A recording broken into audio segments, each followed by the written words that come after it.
Uma boa tarde, um bom dia ou uma boa noite, meus queridos alunos e alunas. Sou o professor Alberto e estamos aqui para uma aula sobre filosofia e religião, né?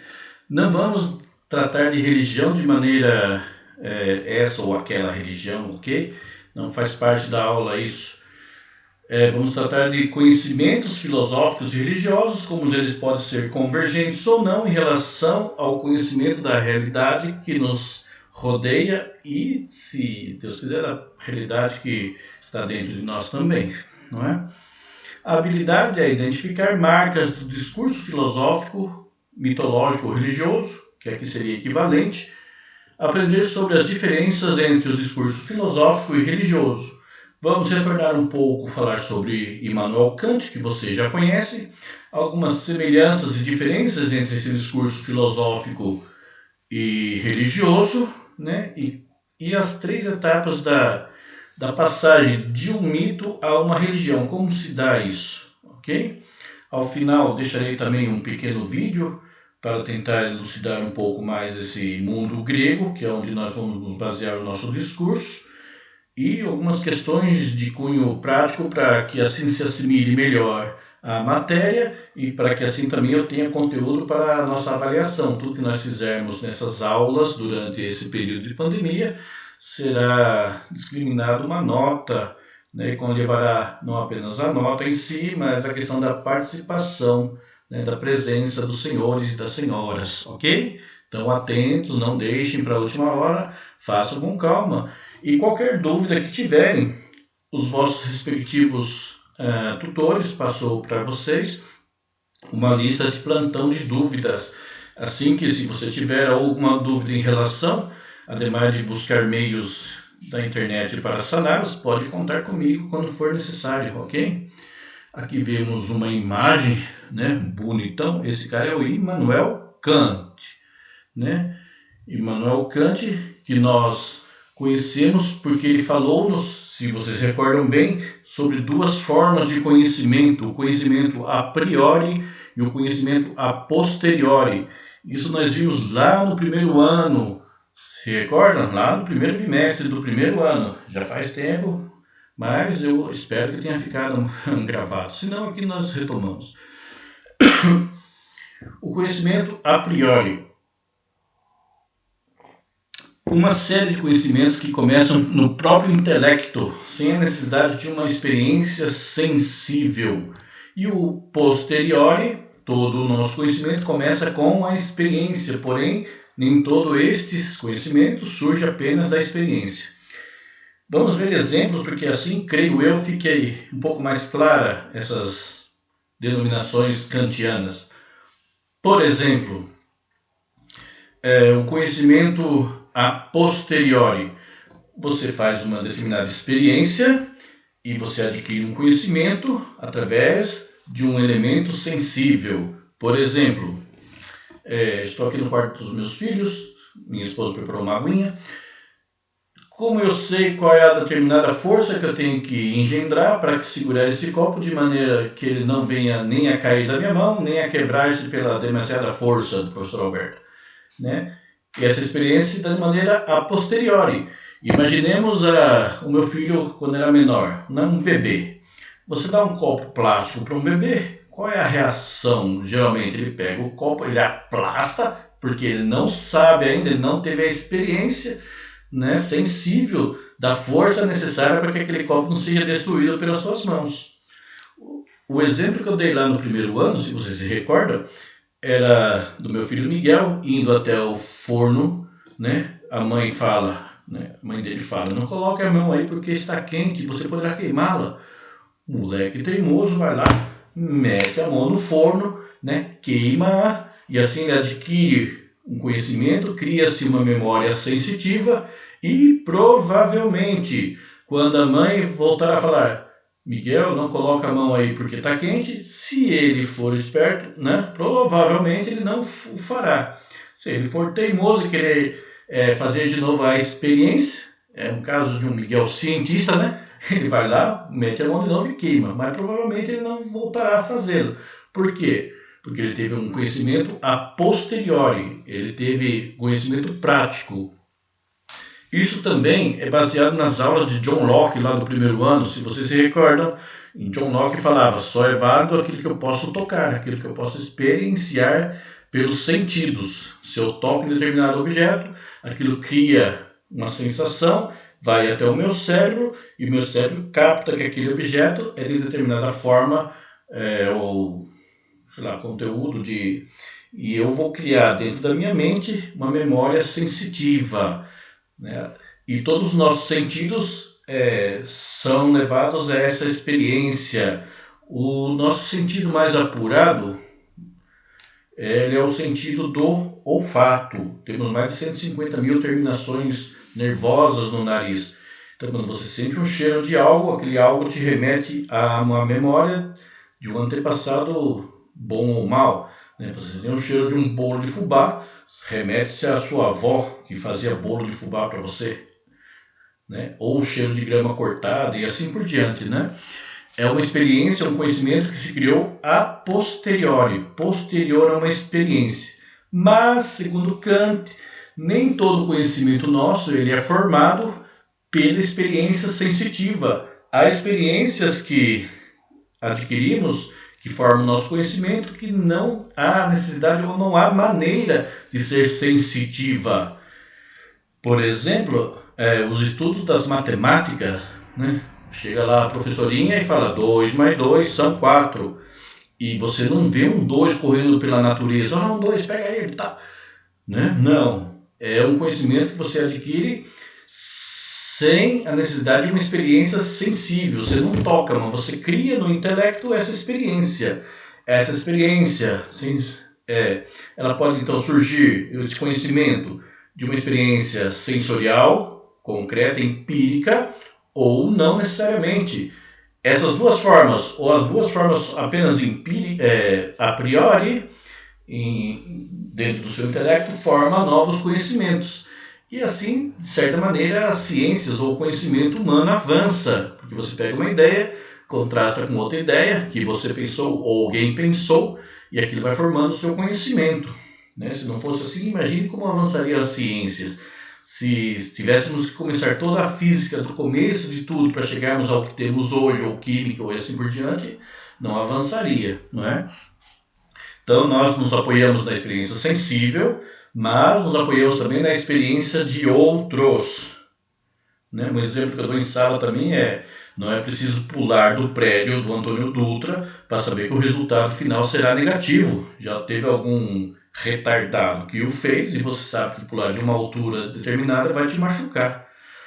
Ou pelo uso de drogas, não é preciso que você faça uso dessa porcaria, o nome já diz droga, né? Não sei porque você põe isso no seu corpo, não você, perdão, fulaninho, para saber que fará mal ao seu corpo. Por quê?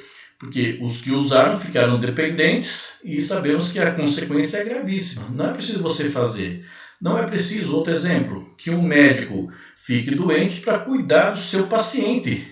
Imagina só, não sobreviveríamos ninguém, né? Ele estudou as causas daquela doença, como curar o doente, e ele, por experiência a priori, sem fazer experiência prática no corpo dele daquele tratamento, pode curar o seu doente. Até aqui, eu acho que está mais ou menos claro, não é? Conhecimento a priori e a posteriori, nós já vimos lá no primeiro ano, então isso é só uma retomada. Até peço perdão, mas faz parte do nosso entendimento sobre a religiosidade. Mas, professor, mas por que? Não estou entendendo. A questão aqui da religiosidade, ela é uma experiência a priori ou a posteriori, né?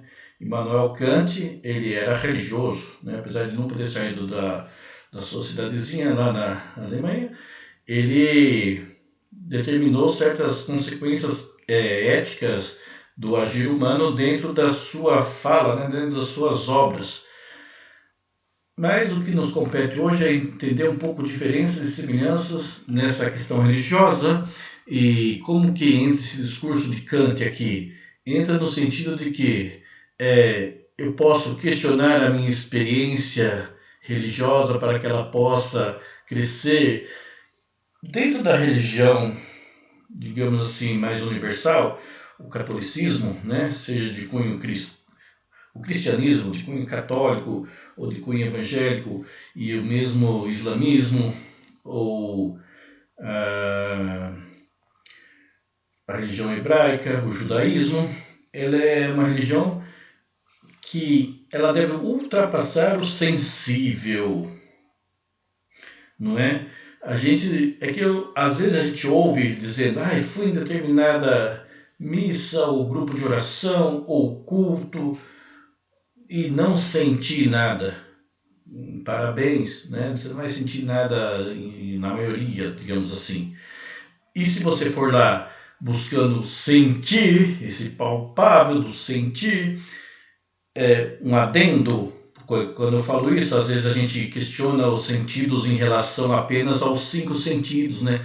Os 5 sentidos são os sentidos básicos do ser humano: olfato, paladar, audição, visão e tato. Esses são os básicos, mas aqueles que, por projeto de vida, forem estudar um pouco sobre medicina, enfermagem ou psicologia, verão que os sentidos nossos são 11 ao todo, tá? E, por exemplo, você sente uma dor de cabeça, você está vendo?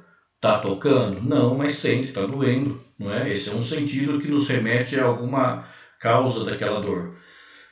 Então, quando você tem esse aspecto religioso, que é um conhecimento também do ser humano, tá? Aqui outro adendo, há vários tipos de conhecimento, uns são de cunhos científicos, empíricos, mais palpáveis, mas o conhecimento de cunho religioso é tão válido quanto o conhecimento científico, ok? Senão a gente pode cair em extremos que são prejudiciais ao ser humano enquanto um ser holístico. Por exemplo, se você é totalmente religioso e a ciência para você não quer dizer nada, isso cai nos extremismos aí que, né, de uns fanatismos que só serão mal para você e para a humanidade como um todo, porque os fanatismos só levam a pessoa a cegar-se do mundo real que há ao seu redor, né, e abstrair de maneira insana a tudo aquilo que está ali e a ver aquilo que está ali como sendo negativo e até atacá-lo, né? Vou jogar um avião nas torres gêmeas, porque quando morrer, uma visão deturpada do islamismo, digo aqui para deixar claro, aquela pessoa crê que vai estar num paraíso com Alá, onde terá não sei quantas virgens esperando-o.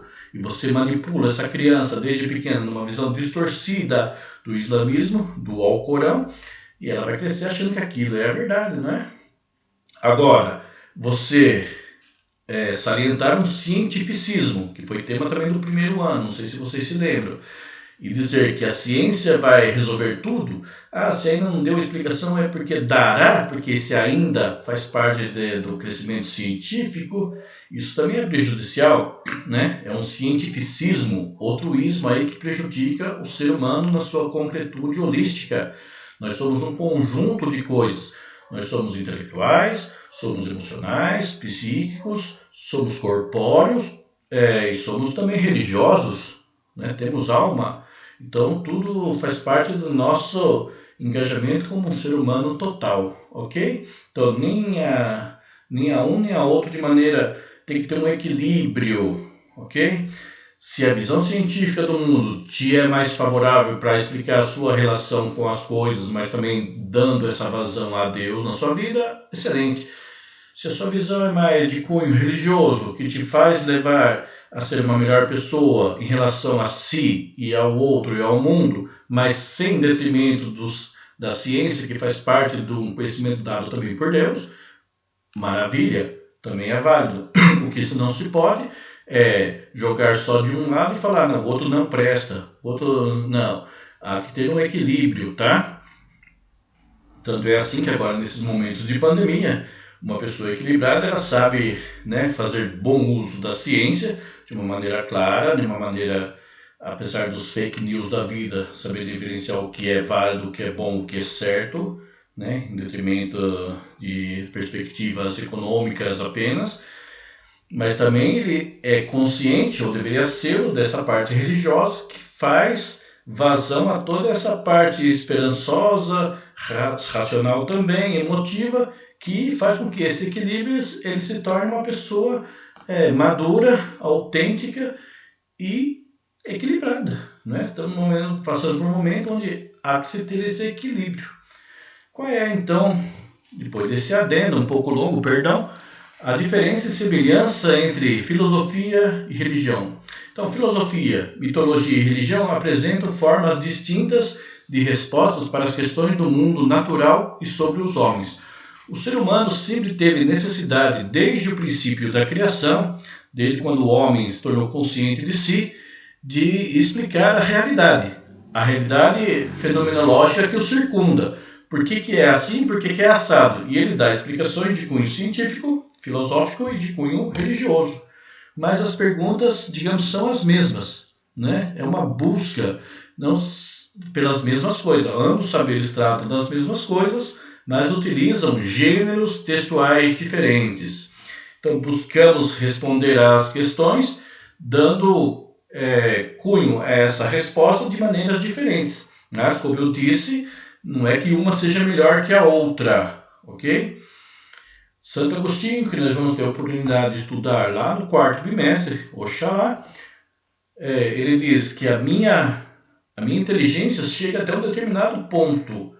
Depois vem a fé que vai completar essa minha inteligência, porque a minha inteligência é limitada, né? Mas uma não está em contraposição que a outra. As duas devem converger-se para um equilíbrio do ser humano. Quais são as etapas do mito à religião? São 3. Primeira etapa.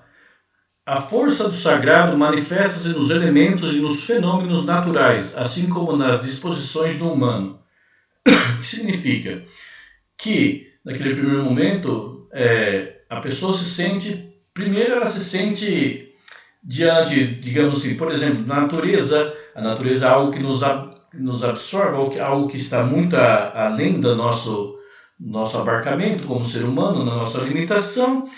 E o ser humano consegue, se ele for lúcido e se ele for sincero consigo mesmo, através da inteligência, encontrar que há uma força que aí está, a qual não fui eu que fiz. Logo haverá algo que fez e que não sou eu. Né? Essa é a força do sagrado. Isso não cabe apenas não é uma questão de, no primeiro momento, essa etapa se dá a povos primitivos lá da Amazônia, onde ele abraça uma árvore e acha que a árvore, por ser árvore, é uma deusificação, é Deus, porque não fui eu que fiz, então logo não é assim tão simples, tá? Filosofia é questionar o negócio. Por exemplo, Albert Einstein, que vocês conhecem, se não conhecem, vamos estudá-lo no 4º bimestre, tá? Com os professores de física, a relatividade e tudo isso. Ele dizia, Deus, uma frase aí, né? Uma máxima de Einstein é, Deus não joga dados. O que significa isso? Significa que, estudando, dizia Einstein, a física elementar, na física básica dos elementos, da maneira que eu estudei, físico Albert Einstein, você vai chegar a perceber que tudo tem uma conectividade tamanha que não é possível que seja um acaso. Né? Aí houve uma força, houve que nós chamamos de Deus, que de fato fez e uniu todas as coisas para ter essa sincronia. Então, uma primeira manifestação, então, desse fenômeno religioso é os elementos naturais. Você olha a natureza, aquilo te espanta, você fica admirado e você fala, pô, se não fui eu que fiz, haverá alguém, porque o negócio é tão lúcido e é tão pela inteligência mesmo. Não estou falando nada aqui ainda de fé, estou falando apenas da inteligência natural. Pela inteligência natural, se você dá vazão a ela de maneira sadia, você vai chegar a admitir que há um Deus criador, não é? Então, essa é a primeira disposição. A segunda etapa tem relação com a presença de deuses mais personalizados, mais próximos dos homens e de suas artes, até converterem-se em práticas rituais. Um exemplo que podemos pegar é o exemplo da mitologia grega. Haverá uma aula posteriormente, não sei se já em seguida dessa, mas haverá uma aula ainda nesse bimestre, onde trataremos da pirâmide grega, do mundo grego, e como é que a mitologia grega vem ser uma disposição ideológica para manter o cara no seu lugar natural. E vamos estudar um pouco mais da mitologia grega. Mas vocês já viram também a mitologia grega lá no primeiro ano. Lembram-se que as aulas elas são, né, elas se convergem, elas são espirais e elas teve uma etapa lá no primeiro ano que ela é retomada no segundo e culmina no terceiro, ou ela é tomada no segundo e culmina no terceiro, né? Daquele assunto em questão, ela é aprofundada um pouco mais. Então, a mitologia grega, que todos nós sabemos, né? Também quem não viu no primeiro ano, vê por filmes ou séries ou jogos, onde são a personificação de um deus, que muitas vezes representa um fenômeno natural e que vem a coabitar com o ser humano na dimensão corpórea, muitas vezes. Então, o grego, assim também como o povo hebreu, ele é muito necessidade de uma plasticidade para explicar uma realidade. Né? Plasticidade, aula de arte, professora Sueli. Nós temos que ver algo para entender aquele algo. Por exemplo, dentro da mitologia ou da religião hebraica, quando se manifestava o espírito, ele tinha que manifestar-se alguma coisa que para aquele povo ele entendesse. Ele só entende aquilo que ele consegue discernir, ver ou sentir. Por exemplo, o espírito era uma brisa, né? Então o espírito se manifesta como uma brisa ou como em forma de pomba. Então eu vejo a pomba, relaciono a tal, né, tal manifestação de Deus, tal epifania. Então a segunda etapa é deuses mais presentes, personificados, onde eu posso ver, onde eu posso fazer com que eles se tornem obras, né? Quem viu aquele filme do Gladiador, viu que lá é uma mitologia romana, onde o gladiador, né, o Cômodos, ele tinha pequenas estátuas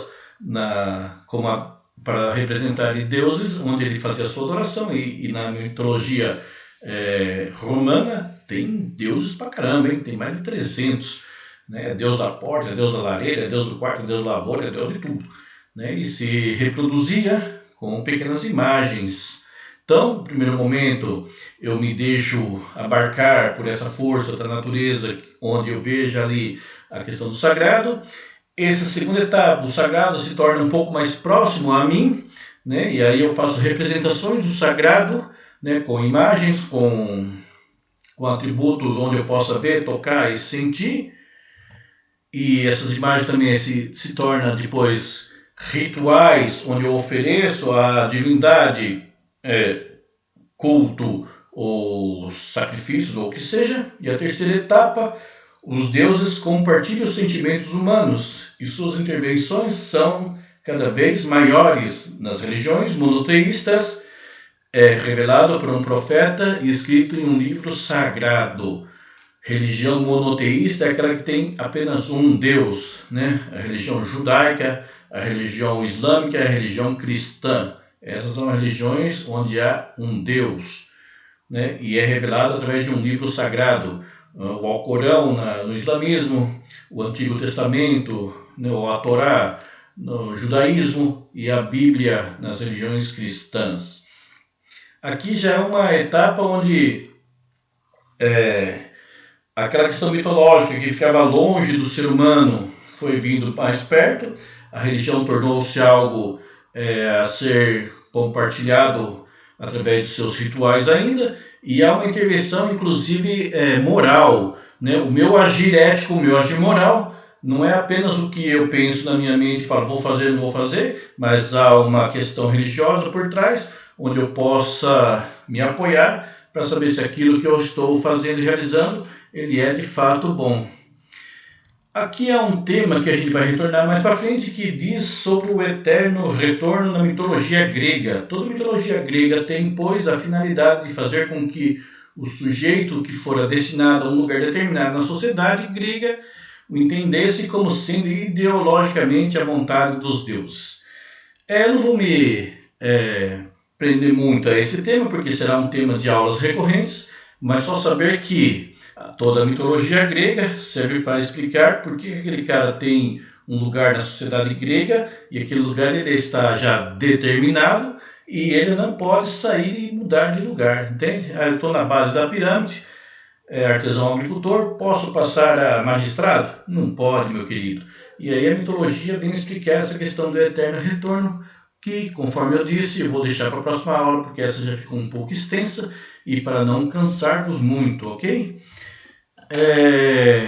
Pois então, eu agradeço a atenção de vocês, espero que essa aula tenha sido agradável. Qualquer dúvida, recorram ao plantão de dúvida, recorram a mim quando for necessário, né? Busquem vídeos da internet, deixarei também um vídeo aqui do professor Clóvis de Barros Filho, aprofundando um pouco essas questões. E muito obrigado, se cuidem muito, ajudem a mãe em casa, um grande abraço e um beijo a todos. Fiquem com Deus.